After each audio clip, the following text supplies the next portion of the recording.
വേദിയിലും സദസ്സിലും ഇരിക്കുന്ന കവികളെ, കവി സുഹൃത്തുക്കളെ, ബഹുമാന്യരെ, ഇവിടെ ഒരു കവിത അവതരിപ്പിക്കാൻ അവസരം തന്ന ഇതിൻ്റെ ഭാരവാഹികളോടും ബാബുരാജ് വൈറ്റിലോട് പ്രത്യേകിച്ചും ഞാൻ എൻ്റെ നന്ദി രേഖപ്പെടുത്തുന്നു. കവിതയുടെ പേര് കഴിയുമോ. കഫം പുടവയ്ക്ക് കഴിയുമോ മരിച്ച വ്യക്തിയുടെ സ്വപ്നങ്ങളെ മറയ്ക്കാൻ, നിഴലിൽ മൂർച്ഛിച്ചു വീണ പ്രതീക്ഷകളെ മറയ്ക്കാൻ. കഫൻ പുടവയ്ക്ക് കഴിയുമോ മരിച്ച വ്യക്തിയുടെ സ്വപ്നങ്ങളെ മറയ്ക്കാൻ, നിഴലിൽ മൂർച്ഛിച്ചു വീണ പ്രതീക്ഷകളെ മറയ്ക്കാൻ.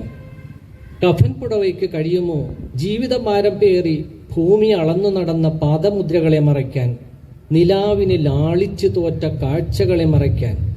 കഫം പുടവയ്ക്ക് കഴിയുമോ ജീവിതഭാരം പേറി ഭൂമി അളന്നു നടന്ന പാദമുദ്രകളെ മറയ്ക്കാൻ, നിലാവിന് ലാളിച്ചു തോറ്റ കാഴ്ചകളെ മറയ്ക്കാൻ. കഫം പുടവയ്ക്ക് കഴിയുമോ ഉച്ചമയക്കത്തിൽ നീന്തിയ കടൽ താരാട്ടുകളെ മറയ്ക്കാൻ, എരിഞ്ഞെരിഞ്ഞുരുകിയ സന്ധ്യകളെ മറയ്ക്കാൻ. കഫൻ പുടവയ്ക്ക് കഴിയുമോ ഉച്ചമയക്കത്തിൽ നീന്തിയ കടൽ താരാട്ടുകളെ മറയ്ക്കാൻ, എരിഞ്ഞെരിഞ്ഞുരുകിയ സന്ധ്യകളെ മറയ്ക്കാൻ. കഫം പുടവയ്ക്ക് കഴിയുമോ ഉടൽ വ്യാകരണങ്ങളിൽ കുടുങ്ങിയ പാഴ്നേരങ്ങളെ മറയ്ക്കാൻ, പെൻഡുലയാട്ടത്തെ ജീവിത പ്രതീകമായി കണ്ട ജ്ഞാനഭാവത്തെ മറയ്ക്കാൻ.